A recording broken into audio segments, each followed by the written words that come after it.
this episode of the Leadersmith podcast, we're going to be talking about the 4 must-have qualities of leadership. This is episode 49. Thank you for listening. In a world of incompetent bosses, micromanagers, and petty tyrants, you are listening to The Leadersmith. Now, here is your host, Darren Gerdes.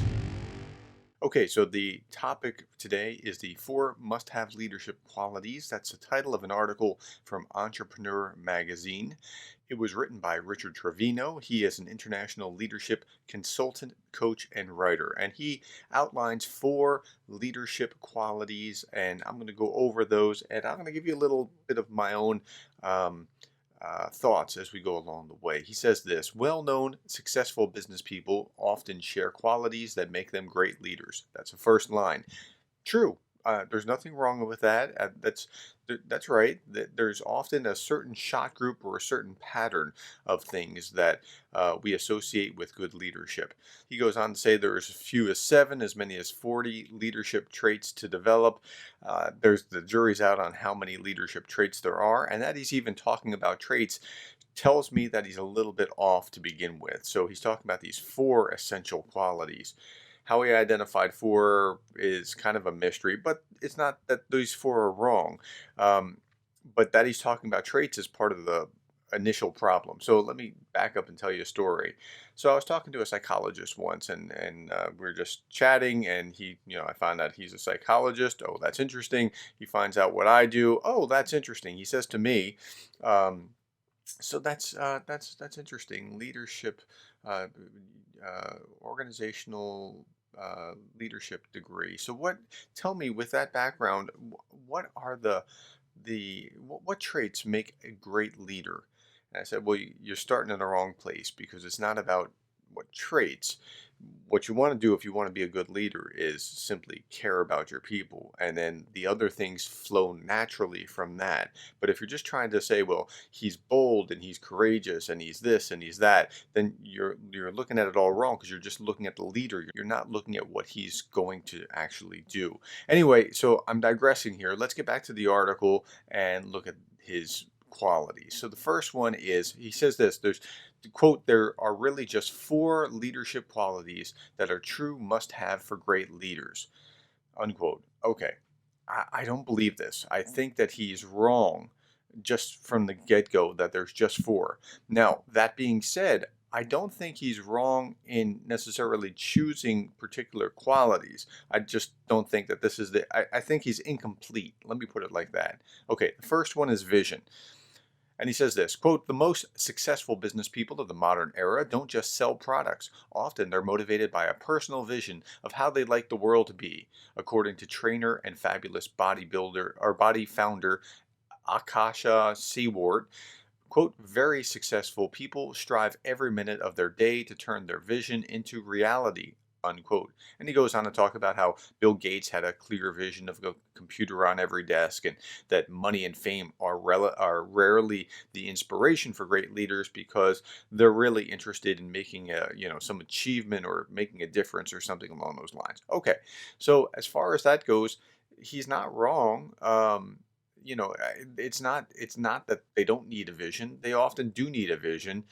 The way he defines vision is a little incomplete in and of itself, let alone the incompleteness of the number or the particular items that he lists. Because a vision is supposed to be something that is so compelling that it is driving people to that. It's not just, I have a vision that we're going to do X, and people are going, oh crap, I don't want to do X. Please don't tell us we have to do X. But you're the boss, so we have to do that. That's not vision. A vision should be a shared vision. Cruzes and Posner talk about this all the time. Vision is a shared vision between the leader and, I love their language, his constituents, not his followers, but his constituents. That puts it in a whole different relationship. Anyway, so vision is necessary. It's incomplete the way that he talks about it, but okay, let's move on. Number 2 is perseverance. Now remember, this is Entrepreneur Magazine, so I think that probably sings more to this particular crowd than otherwise, and perseverance is not a bad thing. He talks about how great leaders are optimistic, how they're determined, how very often they fail more times than they succeed. In a couple of episodes, I'm going to be talking about a list that James Altucher gives. And he's failed at 17 businesses. Now he started at 20, failed at 17, and he's filthy rich. So yeah, there's very often they fail more times than they succeed. That's okay. I mean, as long as you keep going. He talks about this quote: Alibaba founder is worth approximately $35 billion today, but he was rejected for 30 job opportunities in the past. This is Jack Ma, who he's talking about. Continuing the quote, Ma was passed over for jobs at KFC and with Chinese Police Academy, to name a few. Harvard University rejected his application 10 times. Most people would consider these rejections as a failure, but Ma persevered. Okay, well that's good. Perseverance, I like it's one of those things like you have to have in order to keep going. And okay, that's good. Again, not the end all, but it's good. Okay, number three, pragmatism. Here's a quote. Now, before I get to the quote, I don't really like the word pragmatic because it has certain philosophical baggage to go along with it. If you go back into the philosophy, there was a philosophy called pragmatism to differentiate it from other things. But I get what he's trying to say. Pragmatic is essentially that you're not an ideologue. You're willing to change course if necessary and work around whatever obstacles. Okay, so here's the quote. Pragmatic people are process oriented and modest. They not only set goals and make realistic plans, they take action. Pragmatists create strategies and prepare contingency plans in case they face obstacles. Their modesty is a reflection of the knowledge that they can't do it all on their own. So, what he described is good, but the modesty is not necessarily a part of pragmatic. You can be you could be a real jerk and be pragmatic. You don't have to be modest, but modesty is a good one. And modesty, I mean, you can trace that back into good to great.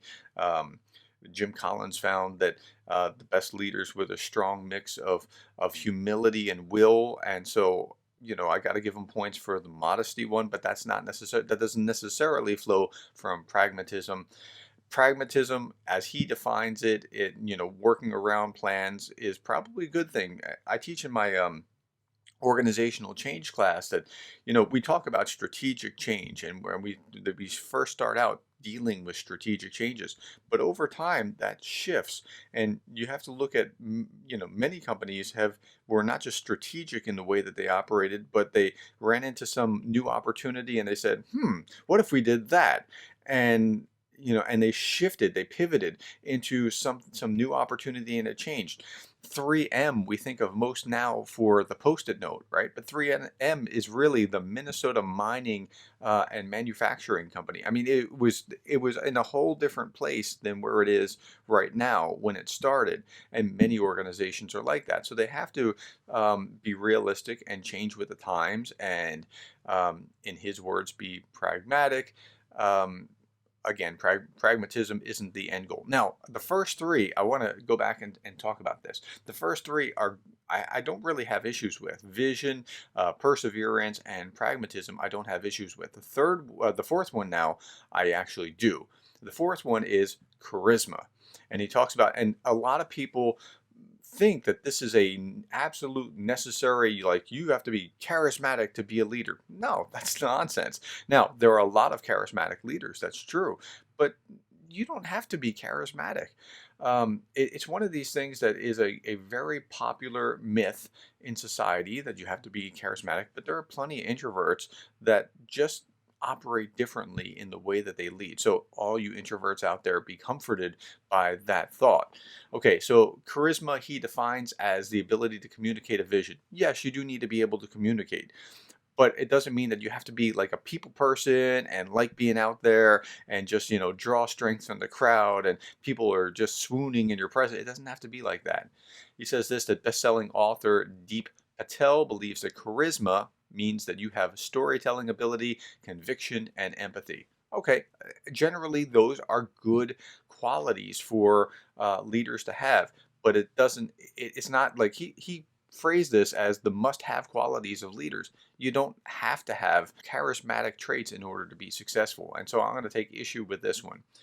The capacity to share ideas, to engage an audience, they're all good, but they could be differently done, even if you're not terribly charismatic. It's an asset, I guess, but it doesn't mean that it's going to keep you from it. He concludes this way, quote, "The most charismatic leaders are empathetic. Their compassion and apparent caring draws others to them. This allows them to gain influence and gather even more people who are willing to help them turn their vision into reality." Unquote. Okay, so yeah, I agree that you do need empathy, but that's not necessarily the same as charisma. So maybe it's the confusion of terms is part of the process. Okay, so three of the four terms I think are really, the three of the four qualities I think are really necessary. I think vision doesn't go far enough. I think perseverance is kind of a well, duh, we do need that. Pragmatism, I would call something else, but he's basically on point. And charisma, you don't need to be charismatic. It helps, but you do need to be able to communicate if you're going to lead. Now, I've seen leaders who have been able to communicate still in their introvert strength just by the way that they very subtly work through other people to manage things, or by the way that they keep their time or their hours or whatever, so it doesn't they're not completely drained, and you can still lead from whichever position you're in, and that's okay. Okay, so I wanted to go over these four, and I wanted to give some comment on it. He had the four must-have leadership qualities. Now, are most of them good? In fact, the fourth one's not bad if you change it a little bit from charisma to, you have to have the ability to communicate. But I want to talk about this today because when you read Forbes and Entrepreneur and other magazines like that, these are written to a specific, like, let's go make it happen kind of crowd. Tomorrow I'm going to talk about a very different article. I'm going to review an article in Harvard Business Review, and that article is the most important leadership competencies according to leaders around the world. Now, there's going to be a significant difference between this article and that article, and the primary difference there is that this one is written to this popular audience, and that one is, surveying CEOs to see what CEOs have to say and why they have to say it. So um, that'll be interesting to see in contrast to what we saw today. Again, I'm not bashing this guy. I think he's identified three out of the four are really good. Fourth is possibly good if you shape it a little bit, and it's not. It's just that it's incomplete. So there's more that needs to be said. And if we're in my classroom, we'd be unpacking it this way. Okay, so here's the quotation for contemplation. It comes from Dennis Waitley, who said, "You must continue to gain expertise, but avoid thinking like an expert." Okay, folks, that's all that I have today. This was the four must-have leadership qualities. Stay tuned and listen to the Leader Smith more often, because there are more must-have leadership qualities, and you need to understand them if you want to be the kind of leader that you want to follow.